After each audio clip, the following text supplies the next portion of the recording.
안녕하세요. 시네카 책방입니다. 저는 책방지기 한 걸음씩입니다. 오늘은 마크 피어슨의 나는 왜 이럴까? 라는 책을 들고 왔습니다. 이 책은 마이어스 브릭스 성격 유형 검사 MBTI를 널리 전하고 그것의 적용 방법을 연구한 저자가 본서에서 우리 스스로 자신의 성격 유형을 측정할 수 있도록 돕습니다. 그리고 사람들과의 관계 속에서 나는 왜 그러한 식으로 행동하는지, 하나님에 대하여 나는 왜 그렇게 느끼며 왜 자신을 스스로 받아들이기 힘든지를 이해할 수 있도록 돕습니다. 마크 피어슨 씨는요, 성공회의 사제로서 기독교 갱신 연구소의 소장이며 크리스찬 힐링의 저자입니다. 의사인 아내와 현재 메인주의 남부에 있는 기독교 전인 의학센터를 운영하고 있습니다. 목차를 보면요. 1장 상처받은 당신의 마음, 2장 성격 유형 이론, 3장 상처 입은 사람들, 4장 상처받은 마음의 치유, 5장 반대 성향과의 의사소통, 6장 단체 생활을 더욱 잘 해내는 법, 7장 성격 유형을 이해하며 그리스도 안에서 성숙한다, 8장 끝맺는 말, 교회를 화목한 곳으로 만드는 법, 이렇게 되어 있습니다. 오늘은 1장에서 3장의 전체적인 정리를 해드리도록 하겠습니다. 성격이란 개인이 갖고 있는 정신과 정서면에서의 독특한 성향을 말하는 것으로 자신을 다른 사람에게 표현하고 외부 세계에 대하여 내적, 외적으로 자신을 적응시키는 특별한 방식입니다. 달리 말하자면 성격은 자신의 본질적인 존재를 표현하는 방법입니다. 성격은 그 사람의 존재의 핵심은 아니지만 그가 가진 가치관과 신념, 책임감과 관련이 있습니다. 다양한 성격 유형이 있는데요. 이 책에서는 MBTI로 성격을 나누고 그에 따라 성격을 이해했습니다. MBTI는 일상생활에서 뽑아낸 여러 가지 상황들 가운데 그 사람의 선호 경향은 선택적으로 더 자주 사용하거나 더 좋아하고 상대적으로 편하고 쉽게 끌리는 것을 말합니다. 선호 경향에 관한 100가지 이상의 질문을 하고 있습니다. 그 질문들은 분명한 선택을 유도하는 방식으로 작성되어 있습니다. MBTI가 특히 호소력을 갖는 것은 옳은 답이나 그른 답이 없기 때문입니다. 그 질문들은 성격과 관계 있는 것이지 도덕성을 다루는 것이 아닙니다. 짜여진 시간표를 지켜야 한다거나 싫어한다고 해서 다른 사람보다 더 좋은 사람이라거나 더 나쁜 사람이라고 말할 수는 없습니다. 이렇게 MBTI는 부담을 주지 않는 즐겁고 안전한 방법으로 자기 자신과 다른 사람에 대해 배울 수 있는 도구입니다. 그러나 MBTI가 전혀 오류가 없다는 것도 아니고 MBTI 결과가 어떤 사람의 성격을 완전하게 설명하고 있다고 가정해서도 안 됩니다. 왜냐하면 100% 완벽한 검사 도구란 있을 수 없기 때문입니다. 검사를 받을 때 솔직하게 하지 않을 수도 있고 상황에 따라서 다르게 선택할 수도 있기 때문입니다. 중요한 것은 MBTI를 통해서 내가 어떤 성향인지, 어떤 것이 더 편한지를 제대로 알고 MBTI를 판단의 도구가 아닌 다른 사람을 이해하고자 하는 도구로 사용하는 것이 중요하다고 생각합니다. MBTI에 따르면 성격 유형에는 4가지가 있습니다. 서로 반대되는 단어쌍으로 설명한다면 외향성 E, 내향성 I, 감각형 S, 직관형 N, 사고형 T, 감정형 F, 판단형 J, 인식형 P로 되어 있습니다. 성격 유형의 첫 번째는 우리를 둘러싼 세계와의 관계를 설명하는데요. 외향적인 사람은 다른 이들과 어울리고 행동하기를 좋아합니다. 이들은 사람과 사건이 있는 곳에 있기를 원합니다. 외향적인 사람은 외부의 자극에서 힘을 얻으며 혼자 있으면 힘이 쭉 빠집니다. 반드시 그런 것은 아니지만 외향적인 사람은 되게 사교적이고 수다스럽습니다. 이들은 다른 사람과의 대화가 사고의 한 수단입니다. 외향적인 사람은 흔히 말을 하지 말았어야 했는데 라며 후회합니다. 이들은 흔히 깊이 사귀지는 않지만 많은 사람과 인간관계를 맺습니다. 내향적인 사람은 내면 세계를 좋아합니다. 이들은 혼자 있는 것을 가장 즐기고 혼자 있는 것을 통해 힘을 얻습니다. 내향적인 사람들도 외부 세계와 공적인 활동에 동참할 수 있지만 그런 자리에서는 쉽게 피로감을 느끼고 조용하고 차분한 자리로 빠져나오고 싶어 합니다. 이들은 대개 일을 내면적으로 숙고합니다. 이들은 그때 그렇게 말했더라면 이라고 후회하기 쉽습니다. 내향적인 사람 또는 외향성이 있긴 하지만 그 성향이 그렇게 뚜렷하지 않은 사람은 흔히 외향적인 사람을 경솔하다고 생각합니다. 그러나 반드시 그렇지만은 않습니다. 단지 외향성인 사람들은 전체적인 통솔력, 순간적으로 스쳐 지나가는 비정상적 발상, 어떤 일에 대한 사고 과정 등 머리에 있는 모든 것을 누구나 들을 수 있도록 큰 소리로 이야기하는 것일 뿐입니다.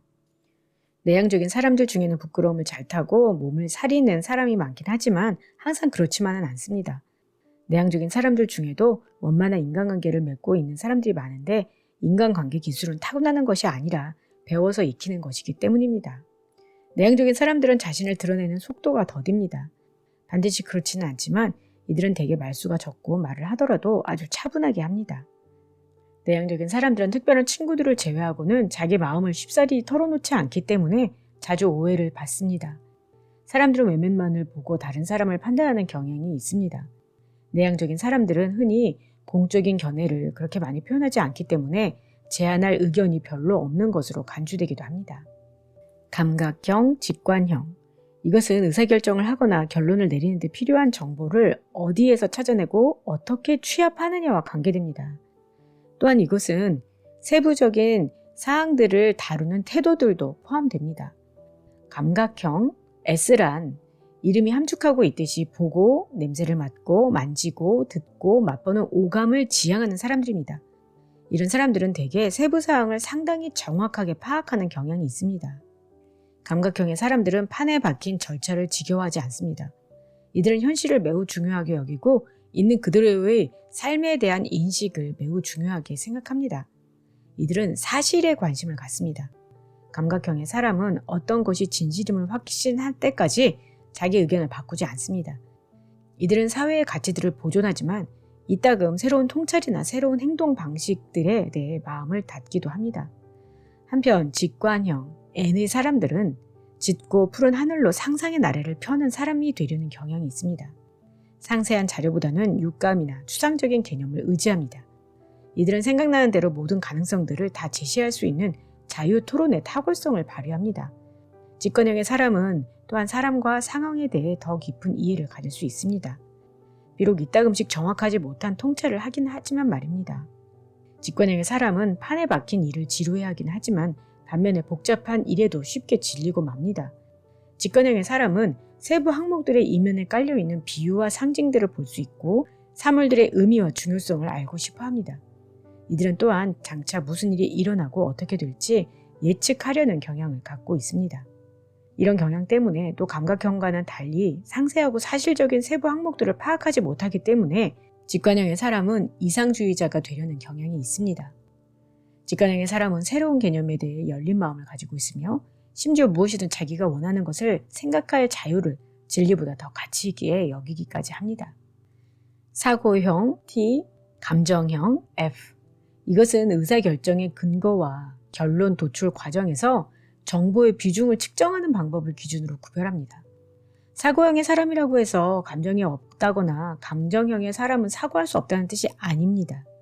사고형의 사람은 대개 비교적 덜 감정적이고 더 보편적인 방식으로 사람들과 관계를 맺습니다. 감정형의 사람은 사고를 하되 마음으로 합니다. 사고형 T는 원리와 원칙을 중요하게 여기는 경향이 있습니다. 이들은 질서정연한 사회의 기초는 정교하게 만든 일련의 법과 질서이며 법과 질서를 준수하면 모두에게 유익하다고 생각합니다. 정의의 기초는 사람을 공평하고 평등하게 대하는 것이며 따라서 모든 결정은 객관적이어야 한다고 생각합니다. 사고형의 사람은 진리를 버리는 일은 드물고 오히려 진리를 확고하게 붙듭니다. 하나님께서 인간에게 이성을 주셨기 때문에 인간의 모든 의사결정은 논리적이어야 하고 또 원칙에 입각한 것이어야 한다고 믿습니다. 특히 직관형인 동시에 사고형인 사람은 앞으로 일어날 수 있는 문제를 예견하기 위해 미래를 내다봅니다. 그런 태도는 가끔 사고형의 사람을 몰인정하고 냉정하게 만들지만 반드시 그런 것은 아닙니다. 오히려 사람들을 대할 때 평정을 잃지 않음으로써 모든 인간의 존엄성을 존중하려고 노력합니다. 감정형의 사람은 사람에 대한 배려를 기반으로 의사결정을 하는 경향이 있습니다. 규칙에는 언제나 예외가 있다는 것과 법이 개인을 짓밟지 않도록 매우 조심해야 한다는 것을 이들은 알고 있습니다. 모든 일을 논리적으로 생각해야 하지만 정서적인 면도 고려해야 한다고 생각합니다. 이들은 조화와 일치가 이루어지지 않을 때 무척 괴로워하며 조화와 일치를 이루기 위해서라면 원리와 원칙은 희생될 수 있다고 믿습니다. 감정형의 사람은 저마다 다 독특하며 각 사람이 처한 상황도 다르다는 것을 이해합니다. 또한 그 사실들을 더 확고하거나 비인격적인 것보다 더 중요하게 여깁니다. 감정형의 사람들에게는 공감과 동정심이라는 말이 중요한 의미를 지닙니다. 그 결과 감정형의 사람은 약자를 지나치게 동정하는 경향이 있고 슬픈 이야기에 과민해져 잘못된 선택을 확신함으로써 다른 사람들에게 상처를 줄 수도 있습니다. 그러나 감정형 사람의 최고 강점은 상처 입은 사람들에게 사랑과 따스함을 전해줄 수 있다는 것입니다. 보통 문제가 발생하면 사고형은 문제 해결에 초점을 두고 감정형은 그 일을 당한 사람의 마음을 헤아리려고 합니다. 판단형 J, 인식형 P. 판단형 혹은 인식형이라 함은 조직, 계획 수립, 질서와 결론 등을 상대적으로 좋아하느냐 싫어하느냐에 관계된 것입니다. 성격 유형에 관한 책에서 사용되는 일부 용어들은 우리가 일상적인 대화 가운데서 사용하는 것과는 의미가 다르다는 점을 유의해야 합니다. 판단형이란 용어는 그 사람이 반드시 비판적이라는 의미가 아닙니다. 또한 인식형이란 단어는 그 사람이 반드시 다른 사람보다 더 관찰력이 뛰어나다는 의미가 아닙니다. 판단형의 사람은 일을 체계적으로 하려는 경향이 있습니다. 이들은 일을 계획하고 계획한 것을 실천하려고 합니다. 판단형의 사람은 일의 진행을 잘 파악하고 뜻밖의 일을 잘 받아들이지 않습니다. 끝까지 애쓰지 않은 탓에 기회를 잃을 때 이들은 혼란에 빠지기 쉽습니다. 판단형의 사람은 가부간의 결정을 할 수 있는 일을 좋아합니다. 판단형의 사람은 재미있게 놀기도 하지만 대개는 일하기를 좋아합니다.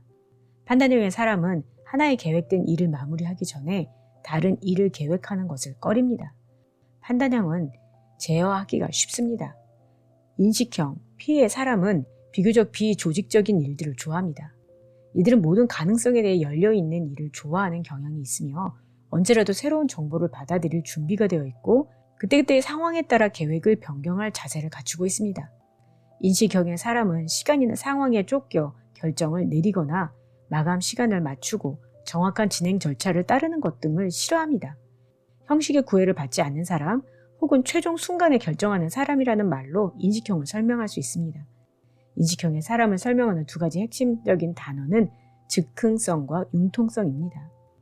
일어날 수도 있었던 일이 일어나지 않았을 때 이들은 초조해하지 않습니다. 다른 어떤 일이 상황을 또 다시 반전시킬 것을 예상하고 있기 때문입니다. 인식형의 사람은 일을 하면서도 놀이를 즐깁니다. 인생을 즐기자, 즉흥적으로 살자는 것이 인식형 사람들의 좌우명입니다. 이들은 목표 없이 떠도는 생활을 할 수도 있고 진지한 책임감이 약할 수도 있습니다. 이렇게 상반되는 4가지 유형을 통해서 16가지의 유형이 나옵니다. 요새는 MBTI가 유행을 해서 여러분들이 간단한 검사를 통해서도 MBTI를 쉽게 알 수 있는데요. 중요한 것은 내가 어떠한 유형인지 아는 것도 좋지만 다른 사람들이 어떠한 유형인지 알므로 다른 사람들의 다른 점과 행동을 그렇게 할 수밖에 없었던 이유에 대해서 알게 됨으로써 그들을 더 자연스럽게 이해할 수 있는 수단이 될 수 있다는 것입니다. MBTI의 가장 중요한 것은 어느 것 하나도 잘못된 것이 없다는 것입니다. 하나님이 사람을 다양하게 지으셨듯이 우리는 모두가 다르며 모두가 잘못된 것이 아니라는 것입니다. 그러나 실질적으로 살아가다 보면 저희는 저희의 유형이 아닌 사람들에 대하여 이해하기가 무척 어렵습니다. 어떤 아이가 외향적인 성격을 가지고 있는데 부모님이 모두 내향적인 분들이라면 그렇다면 부모님들의 비친 그 아이는 너무나도 부산스럽고 너무나도 시끄러운 아이일 것입니다. 그러면 부모님은 그 아이를 조용히 하라고 계속 얘기하고 떠드는 것이 잘못되었다고 얘기를 하며 그 아이는 결국 자기답게 자라지 못하게 되는 것입니다. 또 반대로 가족들이 모두 외향적인데 자녀가 내향적인 경우에 왜 나와서 자신의 이야기를 나누지 않고 우리와 함께 시간을 보내지 않냐고 부모들이 그 아이를 뭐라고 할 수도 있습니다. 무슨 일이 있니? 왜 꿀먹은 벙어리야? 말 좀 해봐라 라고 자신의 내향적인 성격 그대로 행동하고 감정을 드러내지 않는 태도일 때 그 아이에게 더욱더 비난을 할 수도 있습니다. 감각형의 사람은 직관적인 사람에게 상상력이 부족하다라는 말을 들을 수도 있고, 직관적인 사람은 감각적인 사람들에게 뜬구름을 잡는다고 얘기를 들을 수도 있습니다. 사고형 T인 경우의 사람들은 너무 감정적으로만 하는 감정형의 사람을 이해할 수 없기도 하고, 감정형의 사람들은 사고형의 사람들을 너무 차갑고 피도 눈물도 없다고 생각할 수도 있습니다. 판단형 J인 경우에는 인식형 P인 사람을 무계획이고 자기 마음대로 하며 즉흥적인 사람이라고 싫어할 수도 있고, 인식형 P인 경우의 사람은 판단형의 사람을 앞뒤가 꽉 막힌 고지곧대로 해야만 하는 사람이라고 비판할 수도 있습니다. 그래서 우리는 모두가 상처를 입습니다. 인격에 상처를 받는 가장 일반적인 방식은 자신에게 중요한 의미가 있는 어떤 인물이 자기와 전혀 다른 성격의 환경에서 성장했을 때일 것입니다. 이런 일이 계속 반복되다 보면 머지않아 마음의 상처가 깊어집니다. 내게 뭔가 잘못된 것이 있는 건 아닐까? 이렇게 생각하며 수치감을 느끼게 됩니다. 수치스러운 마음은 가족 속에서 자신의 생각과 감정을 전달했을 때 그것이 무시당하고 거절당하고 받아들여지지 않고 정당하다고 인정받지 못할 때 생기는 것입니다. 사실 우리가 MBTI를 모를 때라도 우리는 계속해서 다른 사람들을 우리의 잣대로 비판하고 공감하지 못하고 이해하지 못하는 삶을 살아왔습니다. 그래서 중요한 것은 내가 어떤 유형이어서 이렇게 행동을 하고 생각하며 결정을 하는지를 먼저 알고, 또 나와 다르게 생각하고 행동하는 사람에 대해서 그것이 죄가 아니며 그들도 그럴 수 있다라는 것을 이해하고 알아가는 것이 중요하다는 것입니다. 만일 우리가 어떤 사람의 역할 모델, 부모 혹은 교사로서 자기 자녀나 학생과 성격 유형이 다르다고 해도 그들에게 상처 입히는 것을 피할 방법이 있다는 것입니다. 인격에 상처를 받았다면 그 상처는 여러 가지로 표현이 되는데요. 자신의 진정한 모습과 반대되는 행동을 하려고 하기도 합니다. 그러나 이렇게 하는 것은 잠시 동안은 될지 모르지만 이내 지치고 말게 됩니다. 왜냐하면 부자연스럽기 때문입니다. 상처받은 자로서 모든 노력을 포기할 수도 있습니다.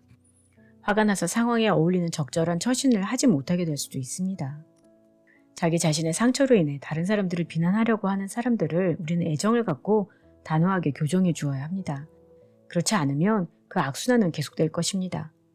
한평생 상처받은 마음으로 산다면 그 얼마나 비극적인 일일까요? 이런 일은 일어나서는 안 되는 비극입니다. 먼저 상처는 치유될 수 있음을 깨달아야 합니다. 네, 오늘은 마크 피어슨의 나는 왜 이럴까 중에서 책 소개와 저자 소개와 목차와 1장에서 3장까지 정리해드렸습니다.